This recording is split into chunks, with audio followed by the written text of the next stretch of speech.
Pada episode yang paling awal ini, kita akan membahas apa itu analisis statistika. Yang dimaksud dengan analisis statistika adalah analisis matematis terhadap distribusi frekuensi dari satu atau lebih variabel. Jadi ada dua kata kunci pada definisi ini, yaitu variabel dan distribusi frekuensi. Variabel adalah sesuatu yang bervariasi dari satu kasus ke kasus yang lain. Lawannya disebut konstan. Sedangkan distribusi frekuensi berarti menyangkut banyak kasus. Kalau hanya terdapat satu atau dua kejadian atau kasus saja, tentu distribusi frekuensinya tidak dapat dianalisis. Selanjutnya, kita membahas tentang variabel. Ada dua jenis variabel, karena sesuatu pada dasarnya hanya bisa bervariasi mengikuti satu dari dua cara, yaitu pertama, sesuatu dapat bervariasi menurut jenis atau kategorinya. Disebut variabel kategorik. Contohnya, jenis kelamin, jenis merek sabun, jenis pekerjaan, dan sebagainya. Sedangkan yang kedua adalah sesuatu bervariasi menurut besaran atau magnitude-nya. Disebut variabel kontinum. Contohnya, tinggi badan, kecerdasan, usia, dan sebagainya. Disebut kontinum karena mewakili satu dimensi yang linier atau kontinum, mulai dari rendah ke tinggi atau dari kecil ke besar dan sebagainya. Selanjutnya kita akan membahas mengenai data. Data dari variabel kategorik, pengumpulan datanya dilakukan melalui cara menghitung atau counting banyaknya kasus atau frekuensi kejadian pada setiap kategori yang telah ditetapkan. Misalnya, kalau variabelnya ialah jenis kelamin, maka pengumpulan datanya dilakukan dengan cara menghitung atau counting berapa banyak yang perempuan, berapa banyak yang laki-laki. Data hasil menghitung adalah angka bilangan bulat dan positif. Bilangan bulat dan positif ini dikenal juga dengan istilah integer. Jadi, tidak ada bilangan negatif atau pecahan atau desimal, karena hanya ada bilangan bulat dan positif. Misalnya 0, 1, 2, 3, dan seterusnya. Jadi tidak dikenal misalnya pada jenis kelamin yang perempuan ada 4,5 orang atau yang laki-laki -3 orang. Seluruh data yang dikumpulkan pada variabel kategorik selalu berupa bilangan bulat dan positif. Selanjutnya adalah data untuk variabel kontinum. Pengumpulan data untuk variabel kontinum harus dilakukan melalui pengukuran atau measurement. Pengukuran hanya dapat dilakukan jika telah ditetapkan suatu skala yang akan digunakan. Sedangkan yang dimaksud dengan skala ukuran adalah garis bilangan real yang menunjukkan besaran dan memiliki titik awal atau titik nol di mana pengukuran dimulai, serta satuan ukuran atau scaling unit. Data hasil pengukuran adalah bilangan real, jadi ada bilangan negatif maupun pecahan atau desimal. Misalnya, panjang meja 2,5 meter. Misalnya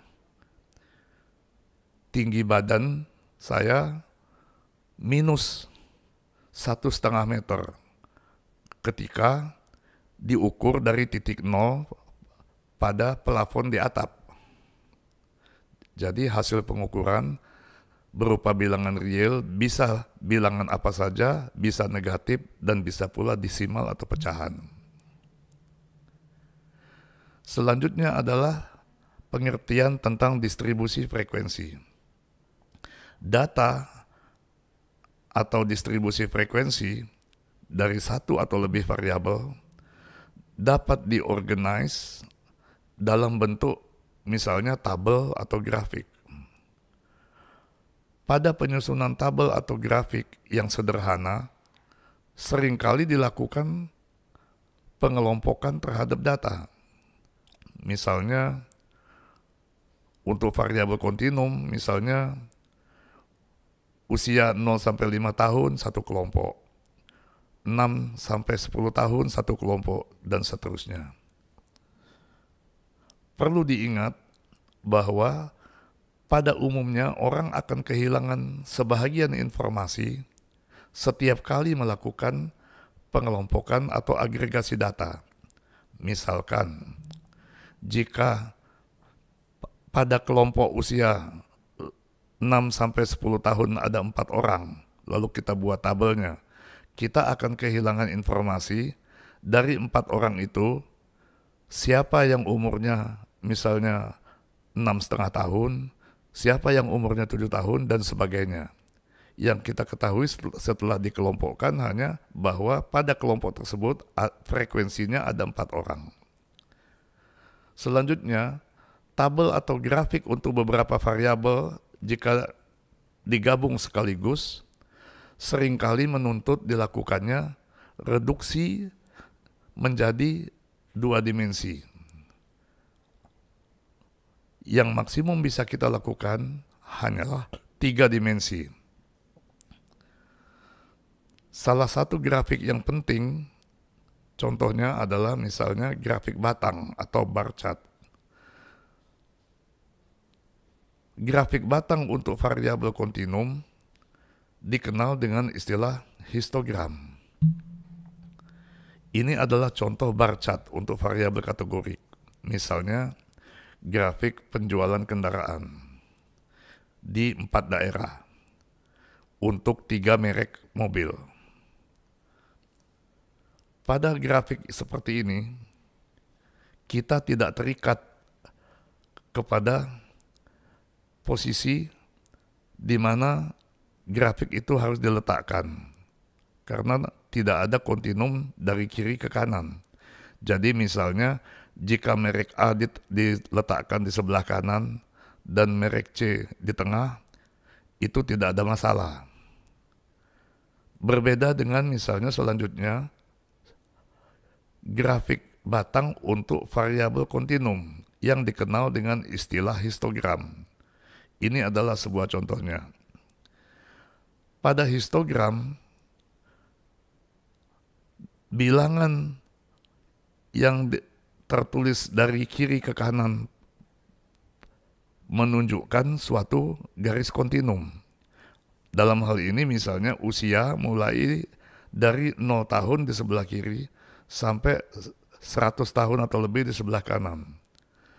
Dan pada grafik ini misalnya setiap batangan menunjukkan frekuensi dari kasus di mana wanita meninggal pada usia di rentangan yang ada angkanya pada garis horizontal, yaitu garis kontinum. Pada histogram seperti ini, karena ada kontinum dari kecil ke besar, dari kiri ke kanan, kita tidak bisa misalnya meletakkan batangan atau chart untuk usia 85 tahun di sebelah kiri daripada misalnya 60 tahun, karena harus mengikuti kontinum dari kecil ke besar, dari kiri ke kanan. Ini sekedar beberapa ilustrasi mengenai grafik, baik itu grafik batangan untuk variabel kategorik maupun hal yang sama tetapi untuk variabel kontinum yang dikenal dengan nama histogram. Pada episode berikutnya, kita akan membahas beberapa ukuran penting di dalam statistika.